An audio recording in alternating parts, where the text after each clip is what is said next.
The wealth blueprint. The parallel universe. What the middle class does versus what the wealthy do. Cold open. Two worlds, one zip code. Two people wake up at exactly 6:47 a.m. Both work hard, both are intelligent, both want financial freedom. They live 7 miles apart. Their children could attend the same schools. They shop at the same grocery stores. They breathe the same air. But they are playing completely different games. I'm going to show you something that took me 15 years to see clearly. And once you see it, you can't unsee it. There are two rule books. Most people are following one. A small percentage is following another. And the crazy part, they're not secret, they're not illegal, they're not even hidden. They're invisible because you have to know what to look for. The middle class built modern society. They are not the enemy. They are not foolish. They are following the rules they were taught. But the rules changed, and only one playbook was updated. I've sat in rooms where these decisions are made. I've seen both playbooks up close, and I'm going to show you exactly where they diverge. But I need to warn you, once you understand this, you'll see it everywhere. In how your parents handled money, how your friends talk about investing, how you think about risk, opportunity, and time. Let's start where everything starts, the fundamental misunderstanding about what money actually is. Chapter 1. Money as emotion versus money as math. First parallel, same starting point, completely different destination. Middle class playbook. Money is emotional. It's stress when bills are due.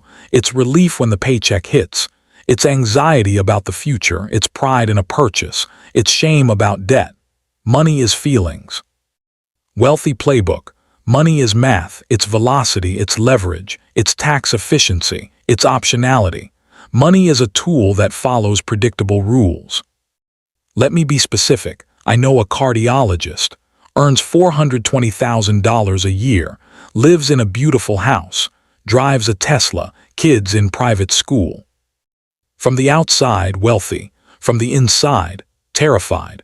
$1.2 million in student loans, $890,000 mortgage, $40,000 in credit card debt from lifestyle maintenance. Every month is a high-wire act. One contract change, one health issue, and the whole thing wobbles. Now I know a guy who owns a commercial plumbing company, clears about $180,000 a year, lives in a nice but not extravagant house, drives a 5-year-old truck. He's worth $4.2 million, not from selling the business. From ongoing operations, real estate holdings, and a portfolio he's been building for 18 years. The doctor treats money as a score. Income equals success. The plumber treats money as a system. Cash flow equals freedom. Here's the insider part. The emotional relationship with money isn't accidental. It's engineered. The entire consumer economy is designed to keep you in that emotional loop. New car smell, the dopamine hit of a purchase, the status signal of a brand, the fear of missing out on experiences. The wealthy understand this engineering. They don't resist it through willpower. They bypass it through structure. Specific example, automated systems. The middle class gets paid, feels rich, makes decisions in that moment. The wealthy have already decided. Money hits account. Automatic transfers execute, investment accounts, operational reserves, tax-advantaged vehicles, living expenses last, and it's not a large amount, often smaller than you'd think. I sat with a guy who runs a $50 million family office. He told me, "We don't budget, we architect. The architecture makes the decisions so we don't have to." Think about what that means. The middle class makes hundreds of financial decisions a week. Each one is an opportunity for emotion to override math. The wealthy make the architecture once, then the system decides. But here's where it gets really interesting. The architecture I'm talking about, it's not just about spending. It's about how the wealthy think about time itself. Because if you don't understand this next piece, everything else falls apart. Chapter 2. Trading time versus buying time. Second parallel. The middle class sells time, the wealthy buy time. Sounds simple. It's not, because most people think they understand this and they don't.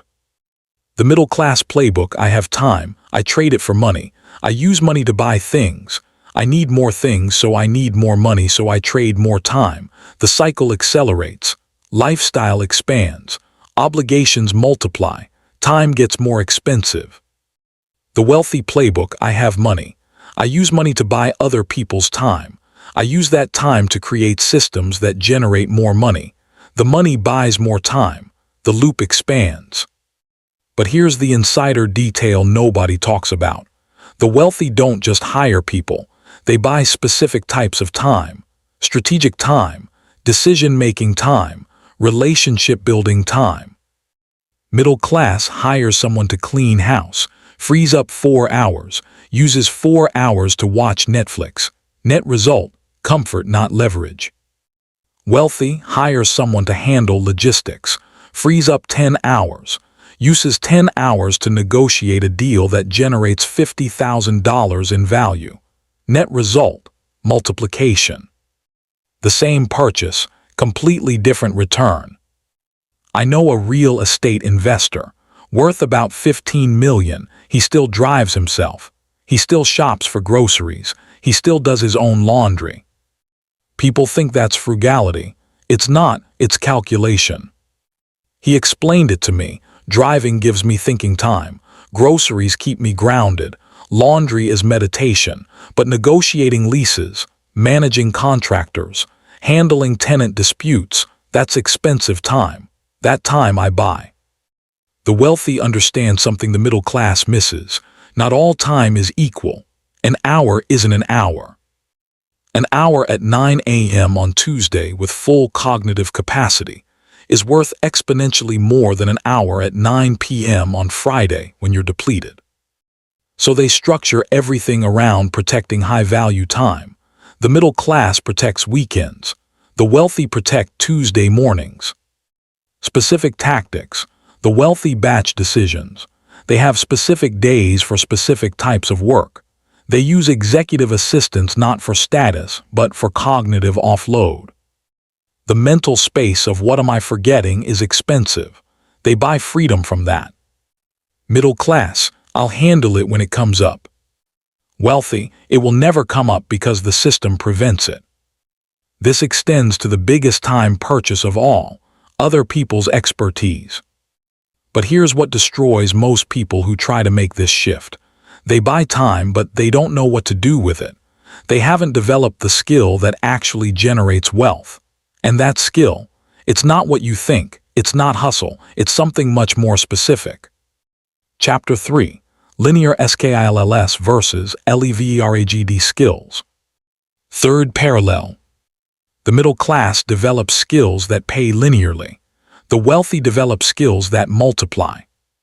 And this is where I need to be direct, because most advice about high-income skills is actually middle-class advice disguised as wealth building. Coding pays well, sales pays well, consulting pays well, but they're still linear. You get better, you charge more, you work more efficiently, but there's a ceiling. Your time, your expertise, your presence. There's only so much of you. The wealthy develop different skills, skills that scale without their presence, skills that generate returns while they sleep. Capital allocation, systems design, network architecture, deal structuring, risk assessment. These aren't job skills, they're wealth skills. Let me give you a specific example. I know 2 people in commercial real estate, both smart, both hardworking, both know the industry. First guy, brilliant analyst, can underwrite any deal, knows every market, makes $400,000 a year as a VP at a major firm, works 70 hours, travels constantly, burned out at 42. Second guy, decent analyst, not brilliant, but developed a different skill. He learned how to structure partnerships, how to align incentives, how to raise capital without personally guaranteeing debt, how to find operators who need money more than they need control. He makes $2 million a year, works 25 hours a week. Most of that is relationship maintenance. The deals run without him. Same industry, same market cycle, completely different outcomes. The skill difference. The first guy optimized for being the best employee. The second guy optimized for being the best architect. Here's the insider part. The wealthy don't try to be the best at technical execution. They try to be the best at designing systems where other people execute. I sat with a guy who built a $200 million portfolio, asked him how he learned. He said, "I read 10,000 offering memorandums, not to invest, to understand the patterns, what structures repeat, what language signals sophistication or desperation, what terms indicate leverage or strength." 10,000, not 10, not 100. Pattern recognition at that level requires volume, and most people won't do the work. The middle class asks, "How do I get better at my job?"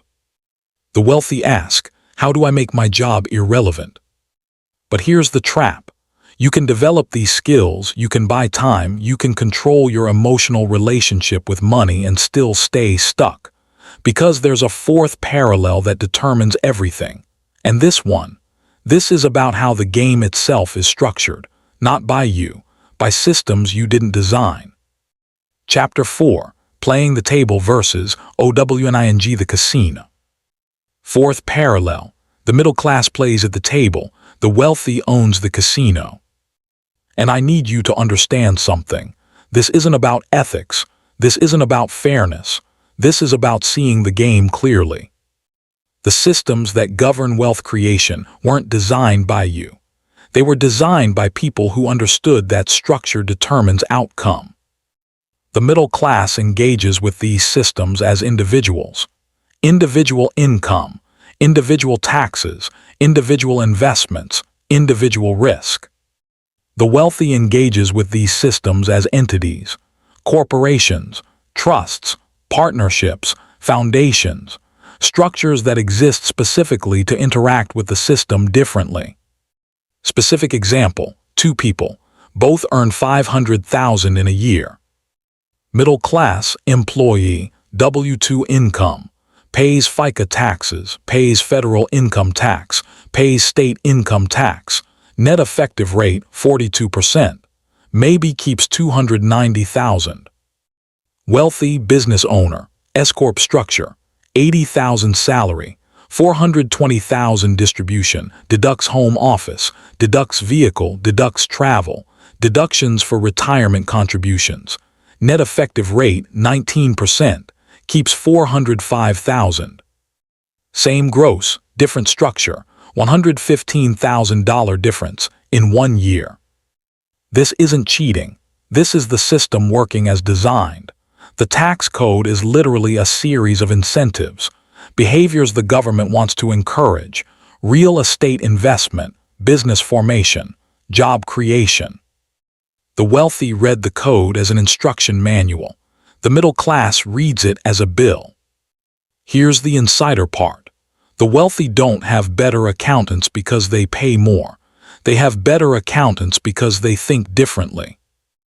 I watched a guy worth $30 million have a conversation with his tax attorney. The attorney suggested a structure. The guy asked, "What if we added a charitable component? What if we involved the kids? What if we looked at this through 3 generations instead of 1? The attorney had to pause. Most clients just want to minimize this year's bill. This guy was playing a different game. He was building infrastructure that would outlast him. The middle class thinks about money in annual cycles: tax year, fiscal year, bonus season. The wealthy thinks about money in generational cycles: decades, centuries. The structures they build are designed to compound across lifetimes. But here's what makes this accessible. You don't need to be wealthy to start building structures. You need to start thinking structurally. The middle class waits until they have money to get sophisticated. The wealthy get sophisticated with their first dollar, because they understand the structure you build determines what the money can become. But structure alone isn't enough. Because the wealthy don't just build structures, they build something else. Something that determines which structures work and which don't. Something that most people completely misunderstand. And that's our fifth parallel, the one that changes everything. Chapter 5. Transactional RELATIONSHIPS versus Network Architecture. Fifth parallel. The middle class builds relationships. The wealthy builds network architecture. And this is where most people get it wrong. They think networking means meeting people, exchanging cards, LinkedIn connections, coffee meetings, being likable. The wealthy don't network. They architect. They design systems where valuable connections happen systematically. Middle class, I should meet more people in my industry. Wealthy, I need 3 specific relationships: a deal flow source, a capital source, an operator who can execute. Everything else is noise. The middle class optimizes for quantity of connections. The wealthy optimizes for quality of nodes. Strategic positions in networks that generate deal flow, information advantage, and asymmetric opportunity. Here's the insider part. The wealthy don't just know people. They know people who know things before other people know them. They know people who can make decisions without committees. They know people who control resources that never hit the open market. I sat in a room where a $40 million real estate deal was negotiated in 45 minutes. 2 guys who'd done business before.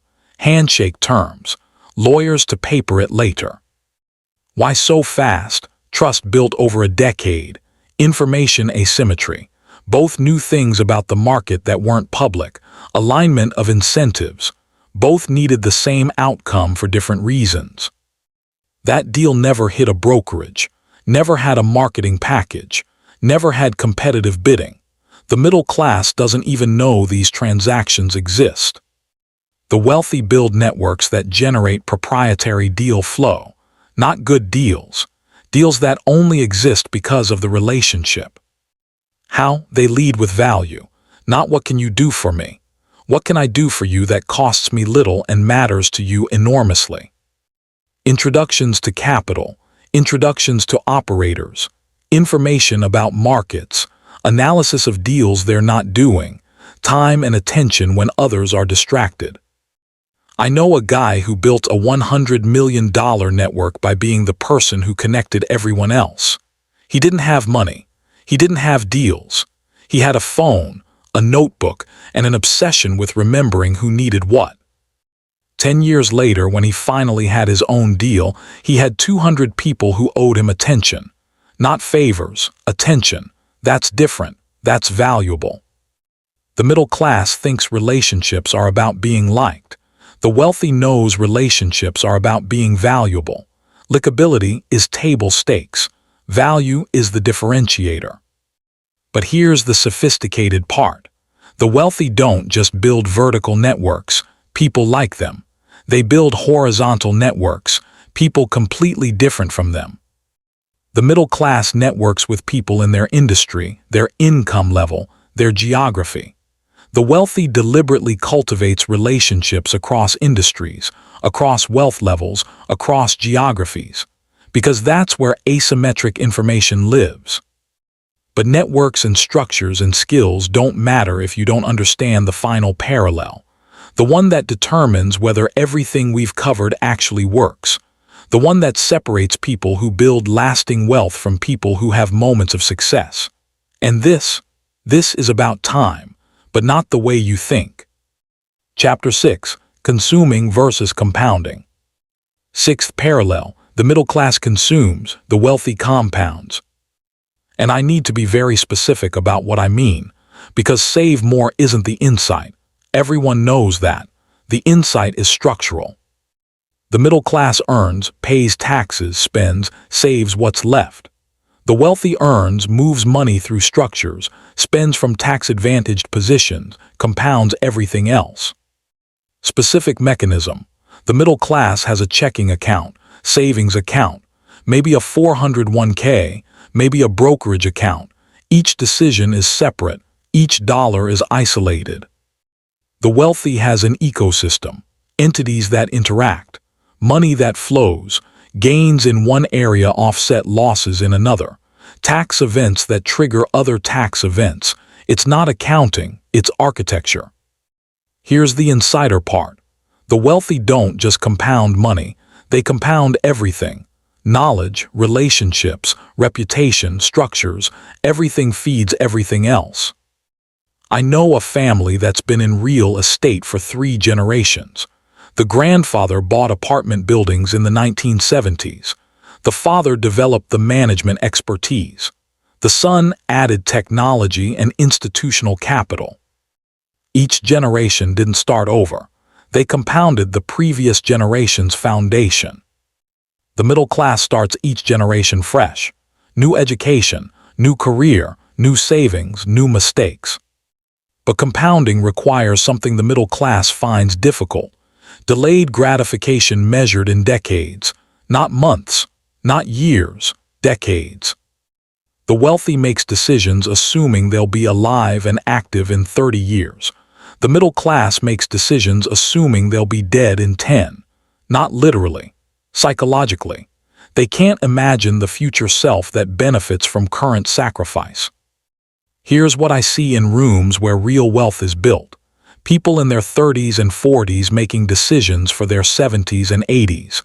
Not retirement planning, legacy architecture, structures that will outlast them, investments that won't mature for 20 years. The middle class wants liquidity, flexibility, option to change their mind. The wealthy accepts illiquidity, commitment, the power of being unable to retreat. Because here's the truth about compounding. It works because most people can't do it. The returns exist because the behavior is rare. If everyone held for 30 years, 30-year holds wouldn't generate excess returns. The wealthy understands this. They seek the illiquidity premium, the complexity premium, the patience premium, returns that exist because they're difficult to capture. Specific example, private equity, real assets, operating businesses, things you can't sell tomorrow, things that require attention, things that compound through effort, not just market movement. The middle class is terrified of being trapped. The wealthy is terrified of being exposed to volatility they don't control. They'd rather be illiquid in something they understand than liquid in something they don't. But here's the final piece, the synthesis. Because understanding these parallels isn't enough. You have to understand how they connect, how they reinforce each other, how they create something that's greater than the sum of the parts. And that's where we end, with the architecture of the parallel universe. The synthesis. Let's put this together, because seeing the parallels individually is interesting. Seeing them as a system is transformative. Emotional control creates the stability to build structures. Structures enable time purchase. Time enables skill development. Skills enable network value. Networks generate asymmetric opportunities. Opportunities compound through patient architecture. It's not 6 separate strategies. It's one integrated system. Each element makes the others more powerful. The middle class sees decisions in isolation. Should I buy this car? Should I take this job? Should I invest in this stock? The wealthy sees decisions as nodes in a network. How does this car purchase affect my time, my structure, my compounding? How does this job develop my leveraged skills? How does this investment connect to my network? Here's the insider part. The wealthy doesn't make better decisions because they're smarter. They make better decisions because they have better information. Not secret information, just information organized differently. They know their numbers, not approximately, exactly. They know their structures, not vaguely, intimately. They know their networks, not socially, strategically. The middle class manages money monthly. The wealthy manages money moment to moment, not because they're obsessive, because they understand that small deviations compound. A 1% fee difference, a tax timing decision, a network introduction made or missed. These don't matter in isolation. They matter because they happen hundreds of times, thousands of times across decades. The parallel universe isn't about having more. It's about seeing clearly, understanding the game being played, choosing which playbook to follow. And here's what I want you to understand. You can switch playbooks. People do it all the time, but it requires seeing the current playbook clearly, acknowledging where you are, understanding the cost of the switch, paying that cost. The cost is time, education, relationship building, structure creation. The cost is looking foolish to people still playing the old game. The cost is patience when you want acceleration. But the cost of not switching, that's everything we've talked about. The emotional treadmill, the time trap, the linear ceiling, the structural disadvantage, the network poverty, the consumption compulsion. Close the invitation. 27 minutes, 6 parallels, 1 system. You now see what most people don't. The 2 playbooks, the 2 games, the choice that exists in every decision, every relationship, every dollar. What you do with this is up to you. Some people will watch this and go back to the emotional treadmill. It's comfortable, it's familiar. Everyone they know is on it. Some people will see one parallel that resonates. They'll start there. They'll build. They'll compound. They'll switch playbooks over time. A few people will see the whole system. They'll re-architect everything. They'll pay the cost. They'll build the parallel universe for themselves. This channel exists for those people, the ones who want to see clearly, who want the mechanics, not the motivation, who want to understand the game well enough to play it differently. Subscribe if you're building something. Comment with which parallel hit hardest. Share this with someone who needs to see it. The parallel universe isn't a secret. It's just invisible to most people until someone shows you what to look for. Now you know what to look for. See you in the next one.